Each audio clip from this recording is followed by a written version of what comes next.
আজকে সকালে টিফিনের জন্য লুচি আর আলুর দম করছি। আলুর দমটা রেসিপিটা তোমাদের সঙ্গে শেয়ার করব।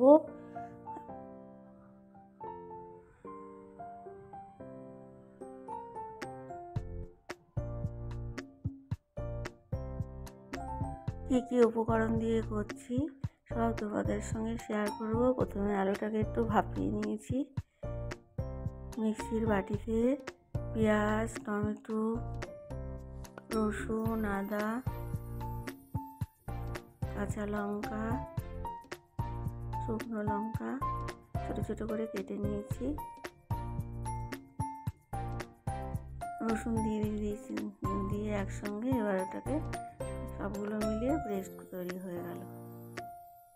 কড়াইতে তেল দিয়ে দিচ্ছি, জিরে, তেজপাতা, গরম মশলা ফোড়ন দিয়ে দিলাম। এবার আলুগুলো দিয়ে দিলাম, নুন হলুদ দিয়ে আলুগুলোকে ভালো করে একটু ভেজে নিচ্ছি।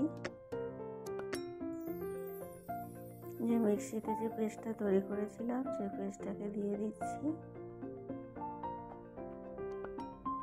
ভালো করে নেড়ে নিচ্ছি। এবার একটু জিরের গুঁড়ো, কাশ্মীরি লঙ্কার গুঁড়ো, একটুখানি বাটি ধোয়া জল, মিক্সির বাটি ধোয়া জলটাও দিয়ে দিলাম। এবার ভালো করে কষিয়ে নিচ্ছি। একটু নুন হলুদও দিয়ে দিলাম, একটু জল দিয়ে দিলাম, ভালো করে কষিয়ে নিচ্ছি। কষানো হয়ে গেছে, এবার জল দিয়ে দিলাম এক বাটি, ভালো করে নেড়ে নিচ্ছি।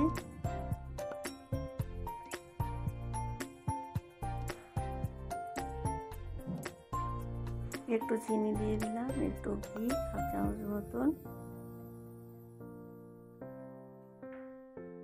একটু ধনেপাতা দিয়ে আমার আলুর দমটা রেডি হয়ে গেল।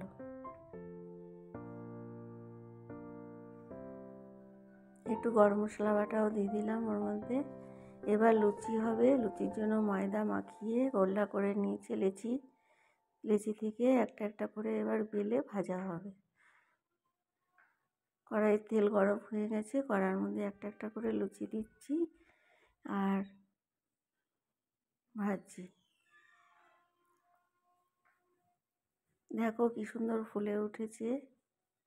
লুচিগুলো খুব খেতে ভালো হয়েছে, সবাই খাচ্ছে।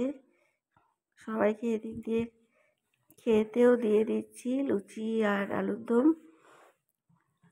সবাই খেয়ে বলছে লুচিটা খুব ভালো হয়েছে, আলুর দমটাও খুব ভালো হয়েছে।